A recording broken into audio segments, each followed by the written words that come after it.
அப்போ அந்த ஸ்டார்டர் தூக்கி போட்ட உடனே அது வந்து ஒரு சவுண்டு கொடுக்கும், நிற்கும். அது ஒரு சுதியில் நிற்கும். அந்த சுதியில் ஆடி மாசங்க தடிக்க வாடி உள்ளதனைக்க மானே மாங்குயில, அது பாட ஆரம்பிச்சிருக்கு. அதான் சுருதி. எனக்கு அதர சுருதி, எனக்கு சுருதின்னு தெரியாது. அந்த சவுண்ட் நல்லா இருக்க அப்படின்னு அந்த சவுண்ட்லேருந்து தான் பாடி பயிற்சி எடுத்த இடம் அது. அந்த மோட்டர் கொட்டையை கூட நான் அந்த பாட்டில் பதிவு பண்ணியிருக்கேன். ஒடுக்கப்பட்ட மக்களுடைய படங்களை நேரடியாக அந்த வழிகளை சொல்கிறாங்க, கடத்துறாங்க, மக்கள்கிட்ட கடத்துறாங்க. அதோட நியாயத்தை எடுத்து வைக்கிறாங்க. ஒரு பக்கமாக சொல்லலை, நியாயத்தை சொல்கிறாங்க. அந்த நியாயத்தை எடுத்துக்கிறதும் எடுத்துக்காதும் ஆடியன்ஸ் தான். அந்த கதைகள் வந்து உண்மையாக நடந்த கதைகளை, உண்மையாக நடந்ததை, காலங்காலமாக நடந்ததை எடுத்து சொல்கிறாங்க. இது இப்போத்திய இதில் வந்து இந்த படம் சினிமா வந்து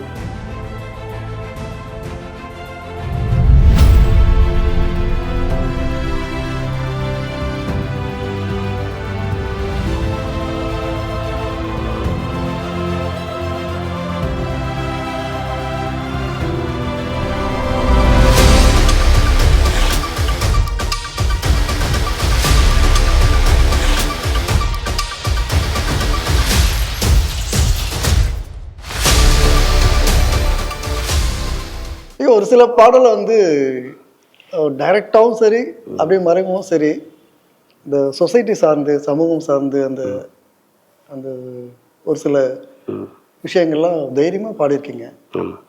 அதுக்கு ஏதாவது எதிர்ப்பு இல்லை ஆதரவு இந்த மாதிரி விஷயங்கள் நடந்துருங்களா? ஆமாம். என்னென்னா ஆதரவுன்றத விட எதிர்ப்புகள் நமக்கு தெரியாமலே இருக்கும், நமக்கு நெருங்காது, எட்டையே தான் இருக்கும். ஆனால் எதிர்ப்பு வந்து நம்ம சொல்கிறது வந்து எதிர்ப்பு சில பேருக்கு இருந்தாலும் 100ல் நம்ம சொல்கிற கருத்தை 100 பேர் ஏற்றுக்குவாங்களான்னு கிடையாது. அதில் ஒரு 5 பேருக்கு யாராவது இருப்பாங்க தான். அதுக்காக அந்த 95% உள்ளதை நம்ம உண்மையை சொல்லாமல் இருக்க முடியும். அந்த 5 பேர் கோச்சிக்குவாங்க, நம்ம கோச்சிக்கினா போட்டோம். ஆனால் உண்மையை வந்து பாழடிக்கக்கூடாது அப்படின்ற எண்ணம் நல்ல எண்ணத்தில் தான் அந்த பாடல்களை உண்மையாக ஒரு நியாயமாக செய்யணும். யாரையும் வந்து புண்படுத்துறதுக்கோ அப்படியே கிடையாது.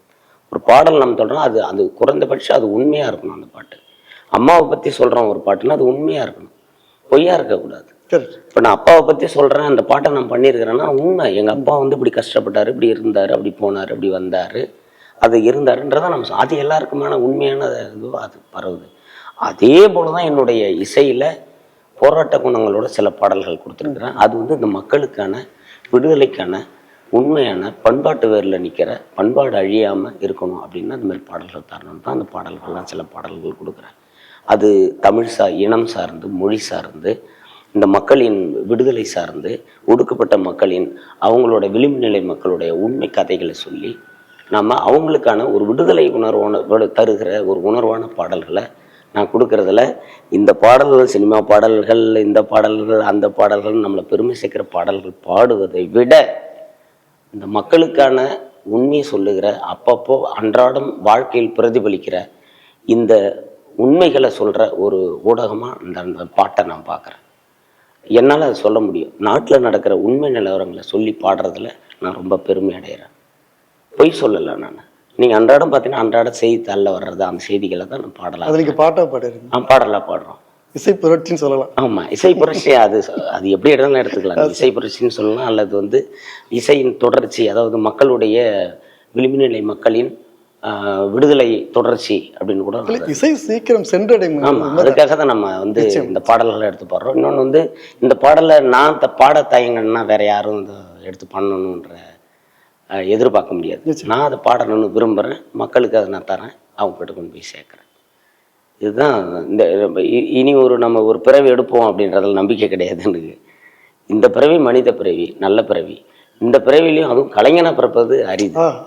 அப்படி கலைஞனா பிறந்த அரிதாக இருக்கும்போது அந்த பாடல் வெறுமே இப்போ வாழ்ந்தோம், பாடினோம், கலைக்காக நம்ம இருந்தோம், சம்பாதிச்சோன்னு இல்லாமல் இந்த கலை இந்த மக்களுக்கு என்னவா பயன்பட்டுச்சு, நாம் எந்தவா செய்கிறோம், இந்த மக்களுக்கோட நாம் எப்படி தொடர்பில் இருக்கிறோம், நமக்கான இந்த இந்த கலை எப்படி நம்ம வந்து கருவியாக்கி விடுதலையாக மாற்றுவோம் அப்படின்ற முயற்சி தான்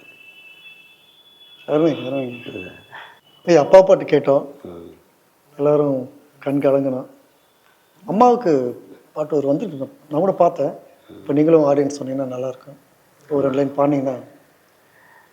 அதான் அப்பாவுக்கு அப்போ உலகத்தில் நமக்கு மிக உயர்ந்த இடத்துல இருக்கிறது 2 பேர் தான், அப்பா அம்மா. அதுக்கடுத்து தான் மற்ற உறவு சொந்த பந்தங்கள்லாம். கரெக்ட். அந்த வகையில் அப்பாவுக்கு பாடிட்டு அம்மாவுக்கு பாடாமல் போனால் நல்லா இருக்காது. கண்டிப்பாக அம்மாவுக்கும் இருக்குது. அம்மா பாடல்கள் நிறைய வந்திருக்கு. திரையாக இருந்தாலும் சரி, நாடகம் இருந்தாலும் சரி, எல்லாத்துலேயுமே வந்து கூத்தாந்தவும் சரி அம்மாவுக்கு நிறைய பாடுவாங்க, அப்பாவுக்கு தான் பாட மாட்டாங்க. அந்த பஞ்சத்தை நம்மளும் பண்ணிடக்கூடாதுன்னு தான் அப்பா பாடல்கள்லாம் நிறைய பண்ணிகிட்டு இருக்கிறோம். அம்மாவுக்கும் பாடல் இருக்கு. பாடுங்க.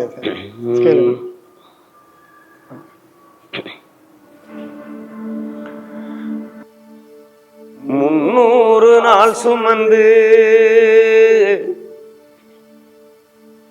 என்ன மூச்சடக்கி பெத்தெடுத்து பல 100 தவம் இருந்து என்ன பக்குவமா இன்றெடுத்து மருளையும் தொழுலையும் ஊரங்க யானை கட்டி காட்டுலையும் மெட்டுலையும் நெத்தி வேர்வனித்த ஜொட்டி எனக்காக தியாகம் செஞ்ச சாமி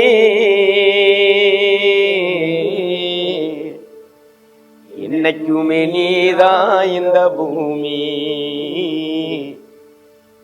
என்னைக்குமே நீதான் இந்த பூமி.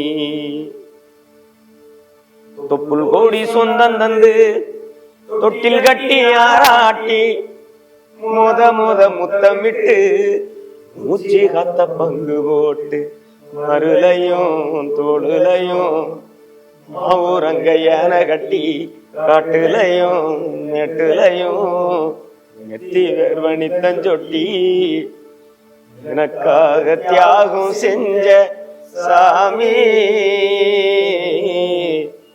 என்னைக்குமே நீதான் இந்த பூமி, என்னைக்குமே நீதான் இந்த பூமி. நீங்க பாடின எந்த பாட்டை பார்த்து சினிமாவில் உங்க வாய்ப்பு கிடைச்சது? என்ன வந்து முதல்ல வந்து வித்யாசாகர் சார் வந்து முதல்ல ஒரு வாய்ப்பு கொடுத்தாரு.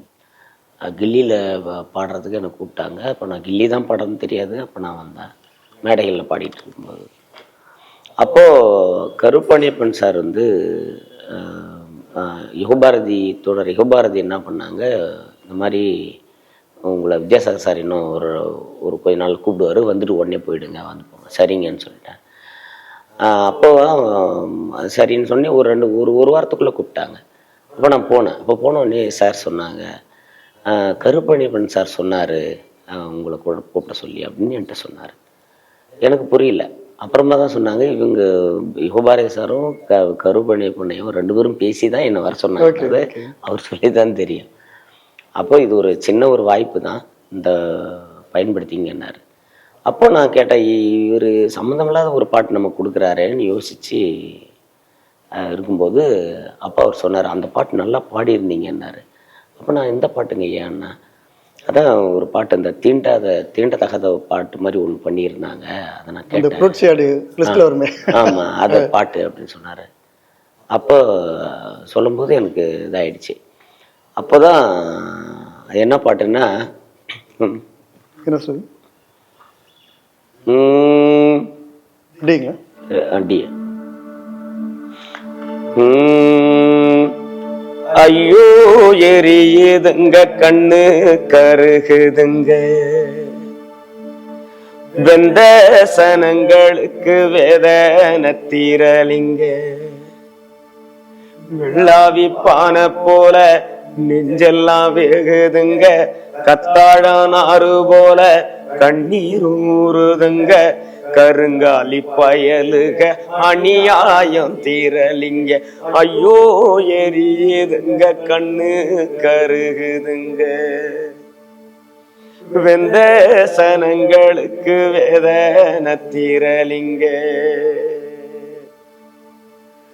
கோயிலு பக்கம் போனா குத்தஞ்சொல்லி நின்னாங்க, தண்ணி எடுக்க போனா தள்ளி நிக்க சொன்னாங்க, வீதியில் போகும்போது வம்பு பண்ண வந்தாங்க, ஐயோ என்னாங்க ஆறாத புண்ணாங்க, என்னத்த செஞ்சாலும் சாதி சொல்லி கொண்டாங்க, அவங்க கெடுத்து விட்டு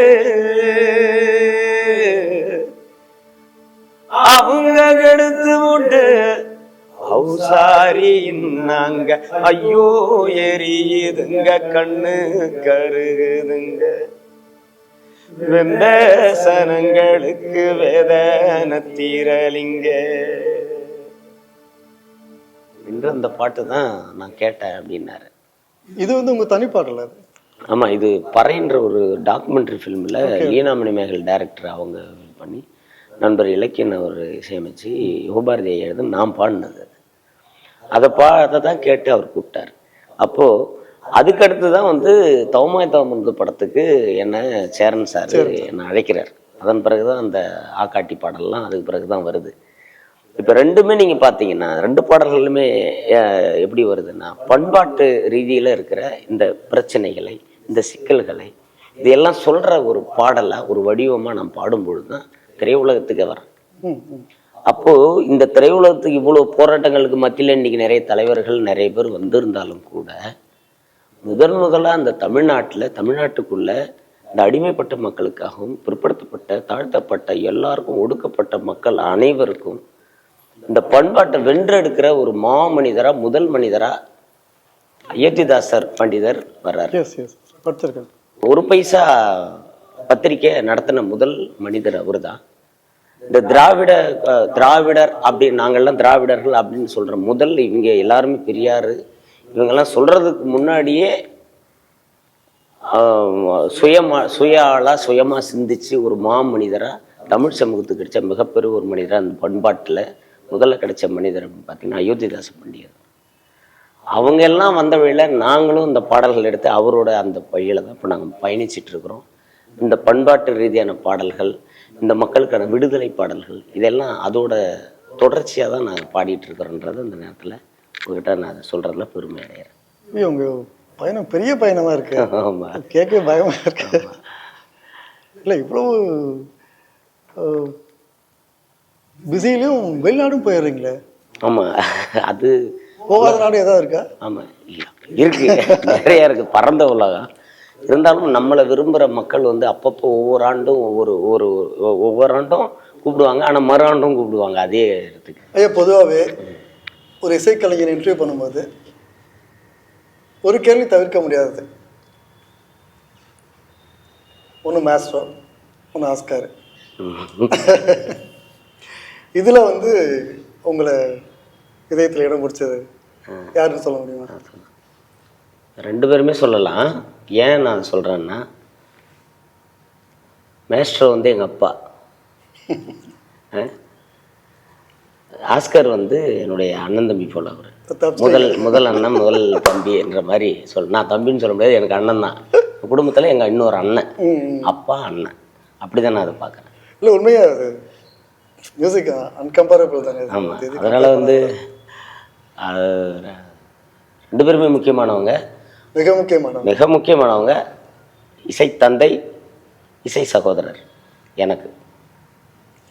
சரி, உங்களோட எத்தனையோ சிங்கர்ஸ் ட்ராவல் பண்ணுறாங்கல்ல, அதில் பிடிச்ச வாய்ஸ் அந்த பையன் வாய்ஸ் ரொம்ப நல்லா இருக்குது, இந்த பொண்ணு வாய்ஸ் ரொம்ப நல்லா இருக்குது, எப்படியாவது பர்டிகுலராக சிங்கர்ஸ் இருக்காங்க?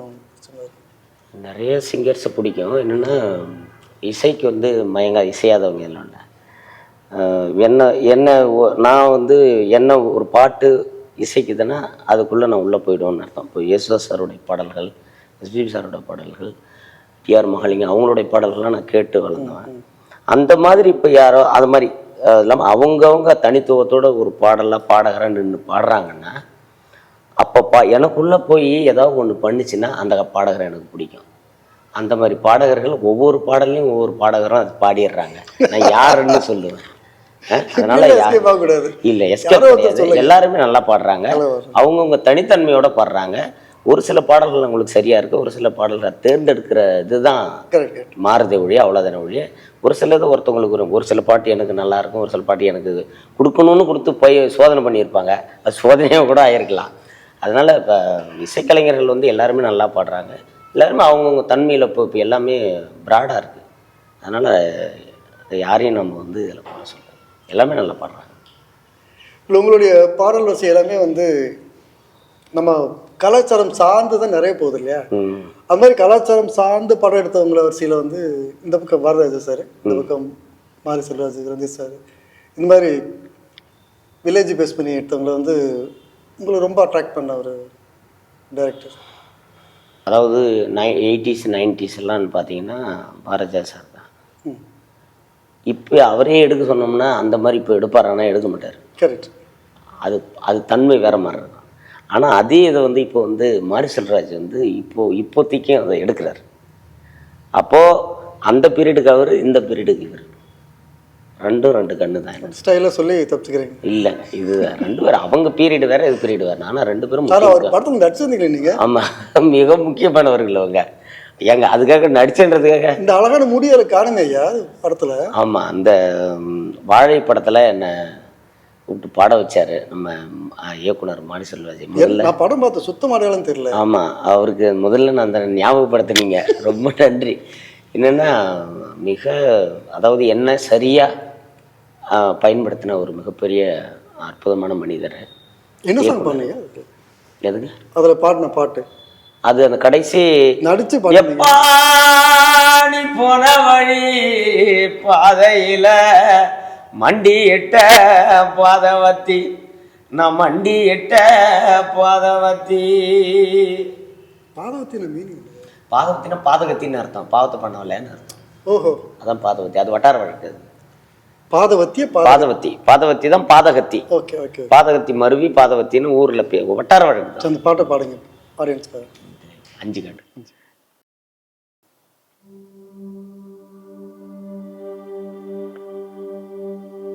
எப்பா நீ போன வழி பாதையில மண்டியிட்ட பாதவத்தி, நான் மண்டியிட்ட பாதவத்தி.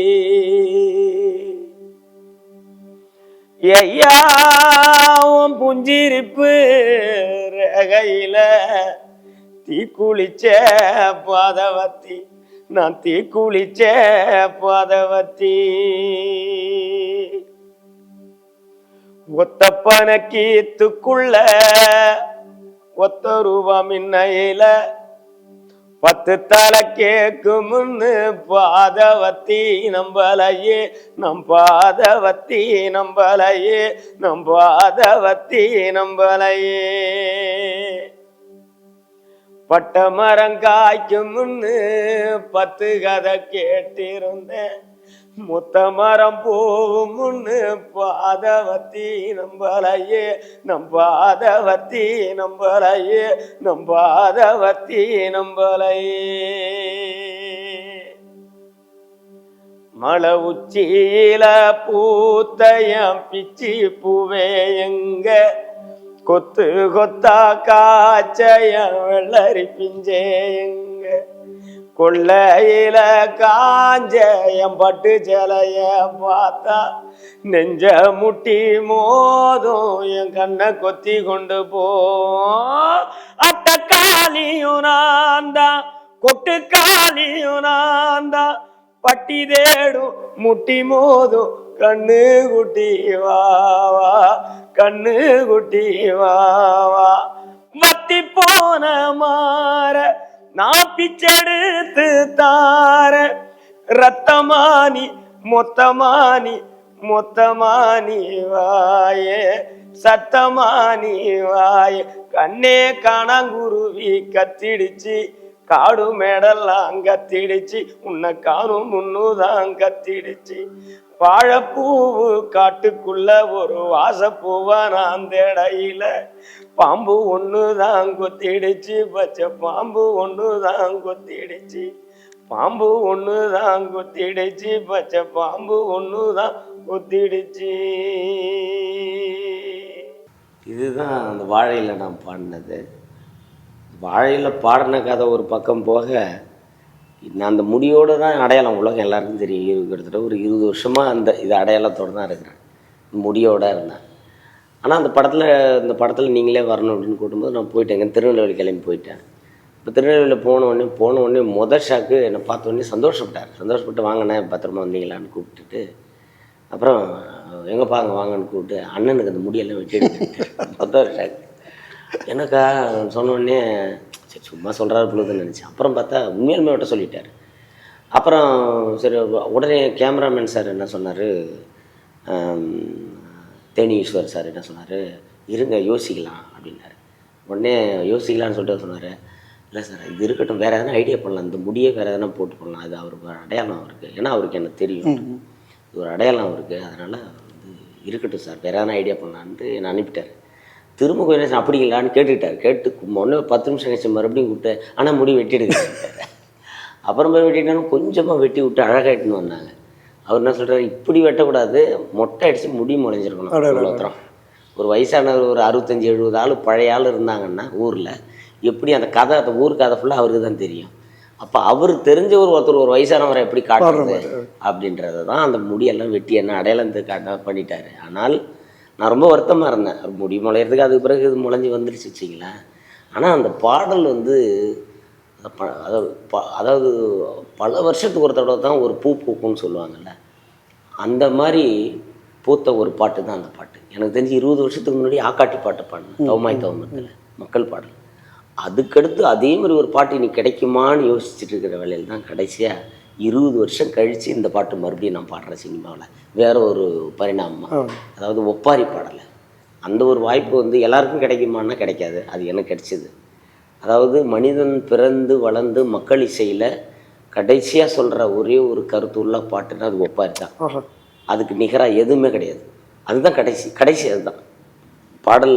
தாலாட்டு தொடங்கி அது வயல்வெளிப்பாக இருந்தாலும் சரி, அது எந்த பாட்டு, காதல் பாட்டு, அந்த பாட்டு, இந்த பாட்டு, இலையாத்த பாட்டு, கும்மி பாட்டு, வளையல் சிந்து, சிந்து வகை, அப்படிலாம் நிறைய பாடல்கள் இருக்குது. அதில் ஒப்பாரி தான் வந்து வாழ்க்கையை சொல்கிற, அவன் வாழ்ந்த முழு கதையை சொல்கிறது அதுதான். அப்படி ஒரு பாட்டு எல்லாருக்கும் கிடைக்குமானா கிடைக்காது. அது எனக்கு கிடைச்சது. என்னை கொடுத்து அவர் அந்த படத்தில் என்னையே கொண்டு வந்து நிறுத்தினார். இந்த நேரத்தில் நன்றி தெரிவிச்சுக்கிறேன். சூப்பர் ஐயா. அதே மாதிரி ஒரு முக்கியமான விஷயம் கேட்கணுங்க. சொல்லுங்கள். நீங்கள் சமூகம் உண்மையிலே அந்த அக்கறை என்பது நம்மளுக்கெல்லாம் ஆச்சரியமாக இருக்குது, இப்போ வியப்பாக இருக்குது. ஆனால் பார்த்தா அந்த போராளி மாதிரிலாம் தெரில, ஒரு மாதிரி குழந்த மாதிரி மாற்றி வச்சுட்டு ஏமாத்திட்டு இருக்கீங்களா? உள்ளுக்கு எவ்வளோ போர் குணத்தை வச்சுட்டு எங்களே ஏமாத்துறீங்களா? இல்லைங்க, அதெல்லாம் ஏமாத்தலை, இயல்பாக இருக்கிறோம். சும்மா விளையாட்டுக்காக சொன்னேன். ஸோ அது இந்த குணம் எல்லாத்துக்கும் வேணும் இல்லை? ஆமாம், எல்லா இடத்தையும் நம்ம கோபத்தை காட்ட முடியாது. அது கோபத்துக்கு ஒரு இது இருக்காது. எனக்கு அதாவது இந்த சமூக நிலையில் வந்து எங்கெங்கெல்லாம் ஒடுக்கப்படுகிறார்களோ அடக்கப்படுகிறார்களோ அங்கே பீரிட்டு வரும்பொழுது என்னுடைய கோபத்தை நீங்கள் பார்க்கலாம். மற்றபடி குழந்தையாக தான் நான் இருக்கேன், இன்னமும் அப்படி தான் இருக்கிறேன். என்னோட வாழ்நிலையிலும் என்னோட படிநிலையிலையும் அப்படி தான் இருக்கிறேன். இல்லை, இந்த குணம் வந்து எல்லாருக்கும் வேணுங்கிறது உண்மை தான். பட் எல்லோரும் பயப்படுவாங்க இல்லையா, அது சொசைட்டி அந்த மாதிரி இருக்குது. அந்த தைரியம் வந்து முகத்தில் தெரியவே இல்லையா? ஒரு மாதிரி வெறும் கலைஞனாக மட்டும்தான் தெரியுறீங்க, இசை கலைஞனாக மட்டும் தெரியுறீங்க. நல்ல விஷயம் தானே. ஆனால் உள்ளுக்கு இவ்வளோ ஃபயர் இருக்கு. அது என்னென்னா, நம்ம வந்த பாதை, வளர்ந்த பாதை, நம்ம எங்கேருந்து வந்துட்டுருக்குறோன்ற நம்ம திரும்பி பார்க்குறேன். நான் திரும்பி பார்க்காம இல்லை, நான் எங்கே இருக்கிறேன், எங்கே இருந்தேன், எங்கே வந்திருக்கிறேன், எதை நோக்கி போயிட்டுருக்கிறேன்னு நான் திரும்பி பார்த்து ஒவ்வொரு நொடியும் திரும்பி பார்த்து தான் முன்னாடி போயிட்டுருக்கிறேன். திரும்பி ஏறி நேராக போய் நிற்கல, ஒரு படியும் ஏறி நின்று போகிறோம். அதனால் இதெல்லாம் நம்ம இதனோட அடிப்படையாக வந்து கேட்கணும்னு தோணுது.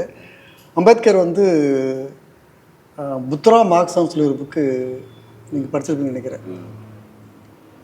அது உங்களுக்கு எப்படி புத்ரா மார்க்ஸா? அதாவது மார்க்ஸ் என்பது வந்து அவர் சொன்ன அந்த கருத்து வந்து, அந்த கருத்து எங்கெங்கெல்லாம் ஒடுக்கப்படுகிறார்களோ அவங்கெல்லாம் அடக்கப்படுகிறார்களோ அந்த மண்ணிற்கு தகுந்தார் போல் என்னுடைய கருத்துக்களை நீங்கள் வச்சு போராடலாம்னு சொல்லியிருக்காரு. ஆனால் புரட்சியாளர் என்ன சொல்லியிருக்காருன்னா, எங்கெங்கெல்லாம் அடக்கப்படுகிறார்களோ ஒடுக்கப்படுகிறார்களோ பாதிக்கப்படுகிறார்களோ அவர்கள் பக்கம் இருந்து தான் நம்ம எல்லாத்தையும் செய்யணும் அப்படின்னு அம்பேத்கர் சொல்லியிருக்காரு. இதுக்கு ரெண்டுக்கும் பார்த்தீங்கன்னா இங்கே வேறுபாடு ஒன்றும் நமக்கு பெரிய அளவுக்கு வேறுபாடு இருக்குது. ஒரே கருத்து தான், ஒத்த கருத்து தான். இவங்கெல்லாம் ஒரு காலத்தை முன்னாடி பின்னாடி வந்திருக்காரு. மார்க்ஸ் அம்பேத்கர். அப்போது மார்க்ஸையும் அம்பேத்கரிசமும் நான் ஒரு ஒரு ஒரு ஒரு இடையில தான் நின்று பார்க்குறேன்.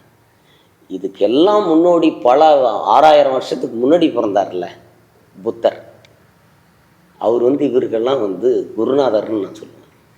இருக்கலாம், கண்டிப்பாக இருக்கலாம். அதனால் வந்து அவர் இவங்க 2 பேரையும் ஒரு தராசத்தை வைக்கணும்னா முள்ளா அவர் நிற்கிறார், சமமாக நிற்கிறார். அதுலேயே ஒரு ராஜா அவர். ஆமாம் ஆமாம், ராசா தானே அவர். அப்போ அவங்க எல்லாருமே இவங்க எல்லாமே ஒரு கூட்டுக்குள்ளே இருக்கிறாங்கன்னு நான் ஒரு கூட்டு பறவைகள். அவங்க அவர் சீனியர் பறவை, இது வந்து அடுத்த புரட்சி பறவை ஃபினிக்ஸுங்க. நான் அப்படி தான் பார்க்குறேன். இவங்கள வந்து என்னோட பார்வை அதுதான். 2 கண்ணு, இந்த 2 கண்ணு வேணுமா, அல்லது நீங்கள் மற்றவங்க சொல்கிற அந்த 3வது கண்ணுன்னு சொல்கிற நெற்றி கண் வேணுமான்னு கேட்டிங்கன்னா எனக்கு 3 கண்ணுமே வேணும்னு சொல்லுவேன். இதுவும் வேணும் பார்க்குறதுக்கு, சிந்திக்கிறதுக்கு இதுவும் வேணும். அப்போ இவங்க 3 பேருமே எனக்கு அப்படி தான் பார்க்குறேன். 3 கண்கள் எனக்கு. சரி, பாடுறீங்க, வெளிநாடு கச்சேரிக்கு போகிறீங்க, பிஸியாக இருக்கீங்க. இடையில பாட்டு எழுதுன்னு கேள்விப்பட்டேன். உங்களுக்கு எதுக்கு இந்த வேலை? கேள்விப்பட்டீங்களா? ஆமாம். சரி, நிறைய உங்களை சுற்றி நிறைய கவிஞர்கள் இருக்காங்களா, அவங்களுக்கு கொடுக்க வேண்டியது தானே? ஏங்க அவங்களும் பிஸியாக இருக்கிறாங்க, நான் என்ன பண்ணுறது சொல்லுங்கள். அதாவது நான் எழுதணுன்னெல்லாம் எழுதுறது இல்லைங்க. நான் தோன்றதை கவிஞர்கள்ட்ட சொல்லி அவங்க எனக்கு கொடுப்பாங்க, இல்லைன்னா அவங்க எழுதி கொடுப்பாங்க, நான் அதை மெட்டு அனுப்பிச்சு பாடுவேன். சிலது எனக்கும் ஒன்று தோணும் இல்லை. அப்போ தோணும்போது நான் எழுதுனா தான் அது சரியாக இருக்கும்னு நான் நினைக்கிறேன். அது நான் வந்து அப்போ எனக்கு ஒன்று எழுதுங்க. இப்போ என்ன எழுதணும் நான் ஒரு பழகி சொல்கிறேன், லிரிக் கொடுங்க. கொடுக்குறேங்க, கண்டிப்பாக கொடுக்குறேன். என்னன்னு சொல்லுங்கள். ஏங்க இருக்கிற கவிஞர்லாம் பாட்டு கொடுக்குறீங்க எனக்கு. இவங்க எழுதுறாங்க, நீங்கள் ஏன் எழுதுனீங்க? இத்தனை கவிஞர்கள் இருக்கும்போது நீங்கள் ஏன் பாட்டு எழுதுனீங்க? ஏங்க எனக்கு நான் சிந்திக்கிறதை நானும் எழுதணும் இல்லைங்க. சரி, எனக்கு ஒரு பழகி கொடுங்க. கொடுக்குறேன், கண்டிப்பாக கொடுக்குறேன். என்னன்னு சொல்லுங்கள், சுச்சுவேஷன் சொல்லுங்கள். இது ஒரு ஃபோக்கு தான். தன்னனே தன்னனே தன்னனே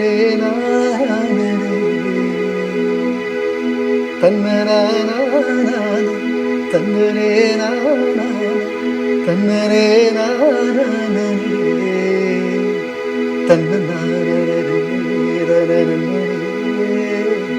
தன்னனே நீங்க எழுதி நீங்களே பாடிருங்க. பாடுவோம். தன்னனே தன்னனே தன்னனே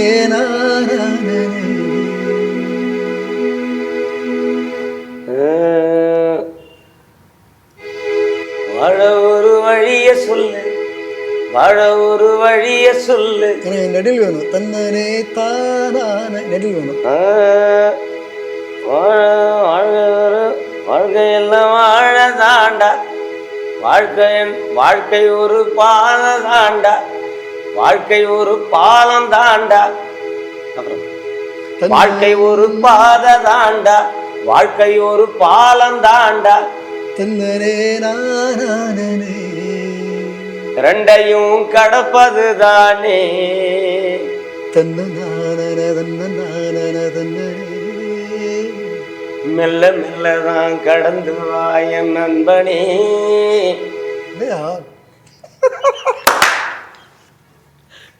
நிஜமாலே எழுதுவீங்களா? இப்ப நீங்க சொன்னதுன்னா நீங்க இசை கொடுத்தீங்க, தத்தகரை கொடுத்தீங்க, நான் ஒரு 2 நிமிஷம் சொல்ல போட்டாங்க. சூப்பர், நான் ஃபுல் டன் கொடுத்துட்றேன். எழுதி நீங்களே பாடி கொடுத்து. கண்டிப்பாக பண்ணிடலாங்க, சிறப்பாக பண்ணிடலாம். நீங்கள் எப்படின்னு சொல்லுங்கள், எழுதி கொடுத்துக்கு நான் எழுதுவேன். சூப்பர், நன்றி. கவிஞர்கள்லாம் இதெல்லாம் பார்த்துட்டு பாட்டுக்கிட்டு கொடுக்காம விட்டுற போகிறீங்க. சும்மா வாயில் வந்து அதை சொல்லிகிட்டு இருக்கேன். எழுதுவது என்பது மிகப்பெரியது.